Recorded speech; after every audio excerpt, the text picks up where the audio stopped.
So which is the safest place to put your life savings? Banks, isn't it? But are these banks 100% safe? Maybe not. In today's video, I would be talking about one such event which happened with one of the largest banks in the US and shook the financial world across geographies. Yes, now the famous SVB bank crisis caused by the bank run. So let me start with a little bit of background on Silicon Valley Bank, the SVB. SVB quickly became one of the largest banks in the US with its deposits growing by more than 3 times in 3 years, from $55 billion in the early 2020 to close to $175 billion by end of 2022. And the reason was its close relationship with most of the startups who were flooded with liquidity and they parked their money with SVB. Also, a lot of IPO proceeds which moved into the SVB bank. But ironically, such huge money in the deposits also became an issue for the bank, because banks had to look for the options to invest this money to get income and interest rates. But if you remember, till a year back, the interest rates were close to zero in US. So there were not many options or available avenues to invest the money.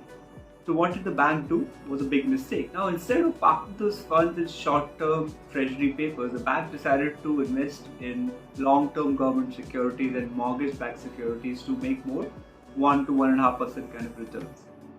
But that became a big mistake, because then next 1 year, when the Fed really started increasing the interest rates sharply and the equity markets also started correcting, there was a certain dearth of liquidity in the market, because of which the customers started going to the bank for asking for a lot of funds to meet their requirements. Now, when the bank found it really challenging to service all these requests, it had to actually sell securities worth $21 billion at a loss of $1.8 billion, which became a real bad news, and it spread across the channels.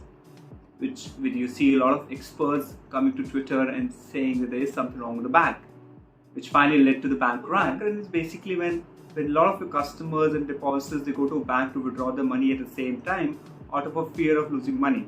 And this SVB bank run became one of the largest bank runs in the history, because close to $42 billion were withdrawn in a single day, which is close to 25% of the entire deposits. And this bank run was fueled by Twitter, social network, also the ease of withdrawing money through the digital channels. And then last week, FDIC, which is the Federal Deposit Insurance Corporation of US, stepped in to ensure the $250,000 of insured deposits, and also to take care of the uninsured deposits, which was close to 89% of the entire deposits. And in a day, we also saw another large bank in US, which is Signature Bank, coming under similar crisis, which really raised the concerns about the financial and risk management of the banks in the US, unlike the banks in India, which are very well regulated by the RBI. Hope you found this interesting.